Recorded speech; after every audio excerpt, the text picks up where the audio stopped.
What's up, everybody? Welcome to Podcast Now Plus. I'm Alex, and in this video, I once again want to talk about console fanboys. You know, a topic I like to routinely kind of visit, but this is a very interesting tweet, and it kind of like gives away what we all already kind of know, but it lets me kind of say some things I've already said before, but also maybe some brand new things. So this is Paris, and he had tweeted out, was at a preview event this week and had a creator admit they purposely encouraged the negativity of the console war because it drives engagement, and as this person said, pay the bills. Sadly, not surprised by this, but at the same time, there has to be a better way. Now, you could also have whatever opinions. I know there's already people that don't necessarily like him. That's totally fine. I actually have no opinion. I don't follow the guy.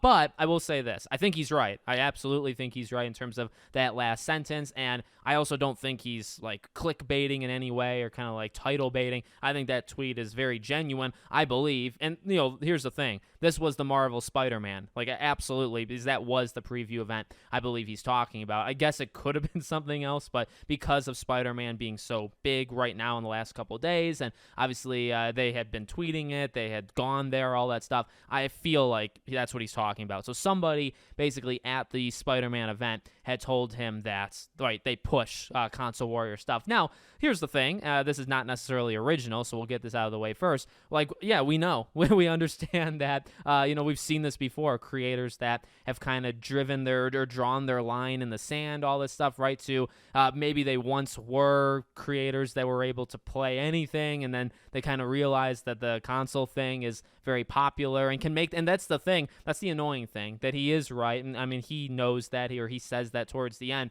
The sad truth of it is, yeah, console warrior stuff is very clickbaity. It's very like anger driven. It's very passion driven. It makes money. It gets subscribers. It gets views. Whatever, I guess, platform you're on, whatever analytic you want to kind of measure.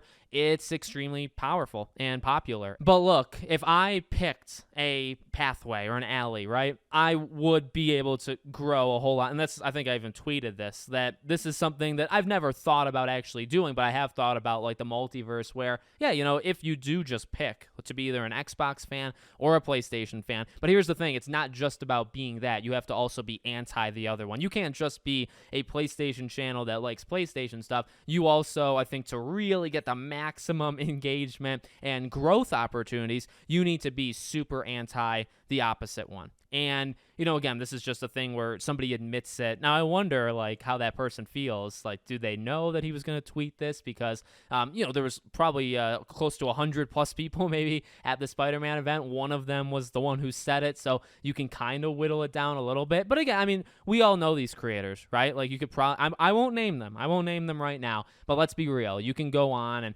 if it's an Xbox person or a PlayStation person, funny enough, like, Nintendo people kind of just leave, like, they're in their alley. They are completely different, I believe, and I respect that quite a bit. I think Nintendo's different totally as well, and they just stay in their lane. But no, I mean, if you're a PlayStation person, you almost have to be anti-Xbox, and then vice versa. And, I mean, this goes into things we've also already said before, right, where I really lose so much respect for people like that, because what it ultimately does is it makes these people very disingenuous, and you can't trust them. Like, for me, and I mean, that's something I believe I've said before. You cannot put any stock into any of that stuff. Even, it's even hard to look at when Starfield gets review scores, or in PlayStation games. Starfield's so new, right? It's the newest thing we've gotten. But we've had reminders from PlayStation as well when their games have come out.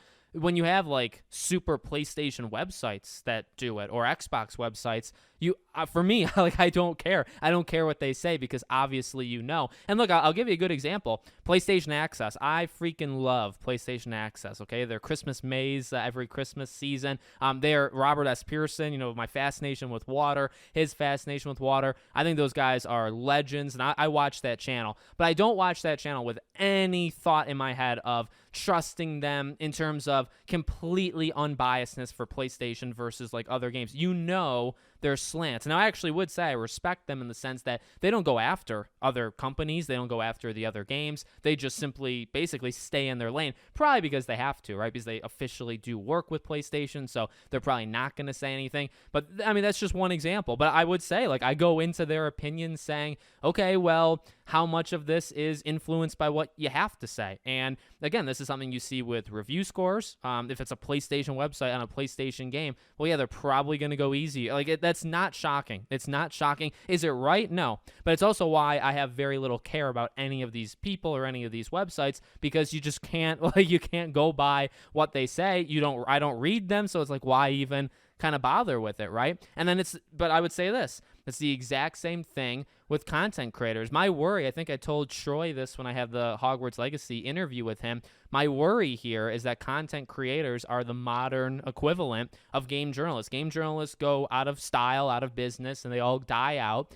Gaming content creators take the void, and what ends up happening is they become kind of paid shills anyway, which is the same thing that people think of the likes of the IGNs and GameSpots. That's what people think of them now, and that's the sad reality of it. When you have just fanboys of PlayStation, yeah, you're going to get Horizon early, you're going to get Spider-Man early. By the way, I'm not saying every single person, so I'm not saying every single person that went to the Spider-Man event is like a PlayStation fanboy, but those opportunities come to you much, much easier if you stay in that lane and you just support the specific thing. And again, to Paris's tweet, the idea of pushing the negativity of console wars because it drives engagement and, as this person said, pays the bills.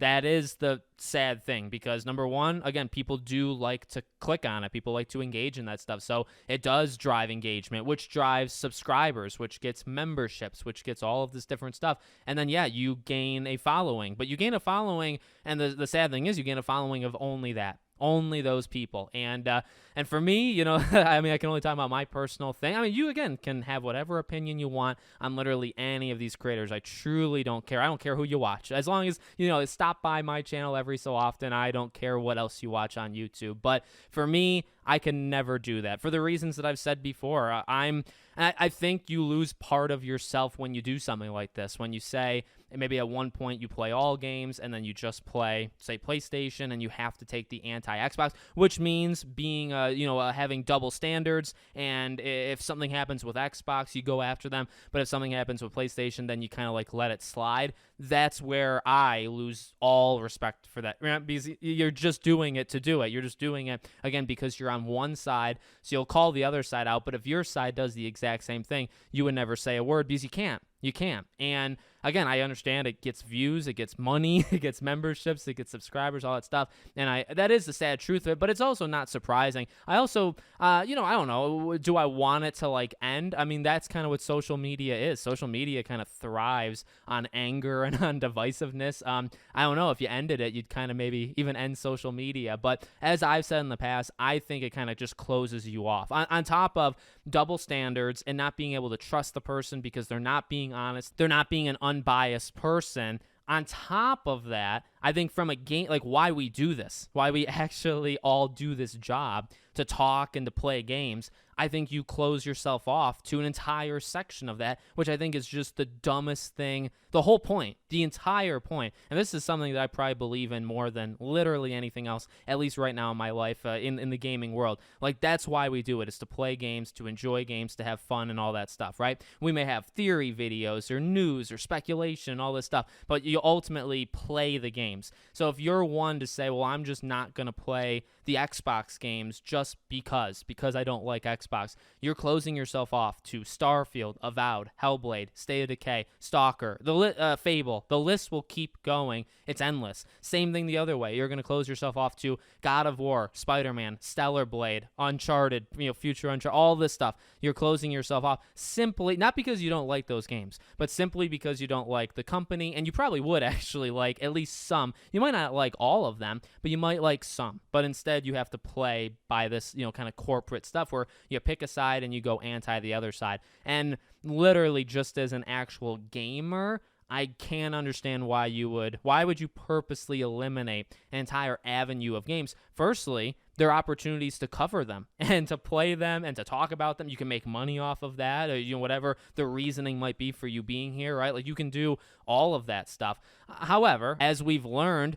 it probably is more profitable, and I guess that's the main issue. Maybe it is more profitable to say, well, I could play all of the games, but if I just pick a side, just cover that side, and actually trash the other side, I'll actually make more money. That is the sad part, because if the money was kind of equal, I don't know how many people would still do it. But because it's incentivized basically to pick, then you have people that do it. So I don't know. It's the same old, guys. Honestly, as I've said before, I'm not gonna do that. I love to talk about it. As you can see, I can have these videos that last quite a while going over this stuff. It's sad to see. It's sad to see, but ultimately, you have to stay also in your own lane. And again, these people will do what they do. There's no stopping them. You just have to do what you feel is right. You watch what you want to watch. I create what I want to create, and like that's literally all we can do, and that's what I'm gonna continue to do. So let me know what you guys think in the comments. Make sure, as always, you're subscribed to the channel, bell icon turned on, and I hope to see you all on the next one.